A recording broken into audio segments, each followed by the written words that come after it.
Pylori कहते हैं, Helicobacter pylori पूरा नाम है, यानी आपके मैदे में एसिडिटी एसिड हुआ और उस एसिड से आपके मैदे में जख्म हुए और वो जख्म बिगड़ते रहे और फिर उनमें तफन पैदा हुआ, फिर वो जख्म खराब हुआ, उसमें बदबू, बैड स्मेल और पीप, पस, रेशा और फिर उसमें कीड़े पैदा हुए। और वो कीड़ों की 3 किस्में हैं, H pylori, IgA, IgG, IgM, ये तीनों एक्टिव हो चुके हुए हैं। और उसके बाद ये करते क्या हैं, आपको डिप्रेशन, एंजाइटी, स्ट्रेस, टेंशन, गुस्सा, चिड़चिड़ापन, रोना धोना, परेशान होना, अजीब तरह की सोचें, वहम, तोहमात, ख्यालात, डर, खौफ, घबराहट, घुटन, दिल की धड़कन कम ज़्यादा।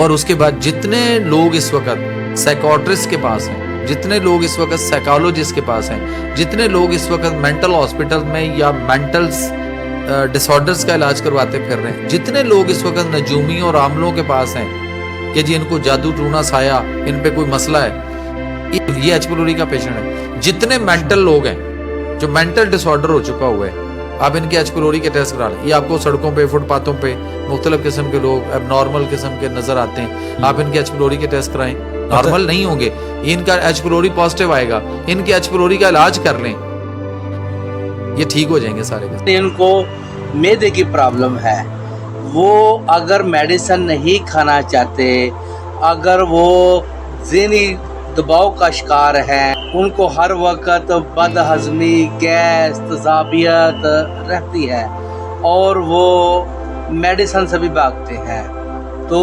उनके लिए मेरे नबी करीम सल्लल्लाहु अलैहि वसल्लम ने 1400 साल पहले इलाज बता दिया था कि आप सल्लल्लाहु अलैहि वसल्लम रोज़ा रखते थे, आप हफ्ते में 2 रोज़े रखते थे।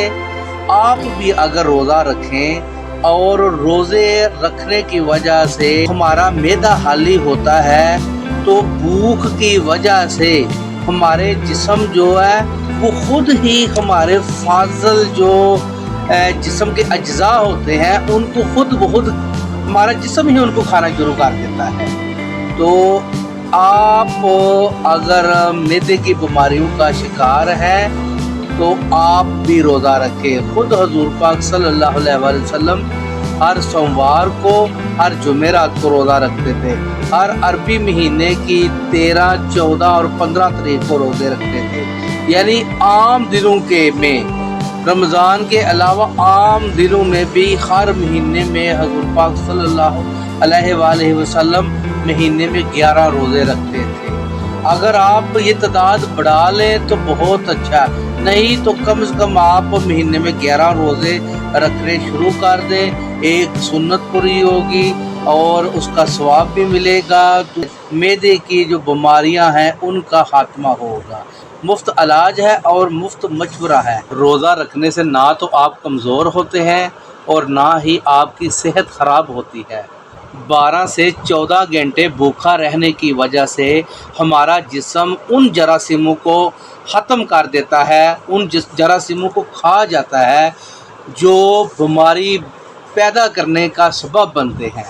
रोज़ा रखने की वजह से मैदे के अंदर जो सोजश होती है, जिसकी वजह से दिल खराब होता है, उल्टियाँ आती हैं, खाना हज़म नहीं होता, खट्टे मीठे डिकार आते हैं, वो सारी सोजश रोज़ा रखने की वजह से ख़त्म हो जाती है। अगर आप वज़न कम करना चाहें तो आप रोज़े के ज़रिए वज़न भी कम कर सकते हैं, लेकिन इसके लिए आपको मुसलसल 6 महीने रोज़े रखने पड़ेंगे।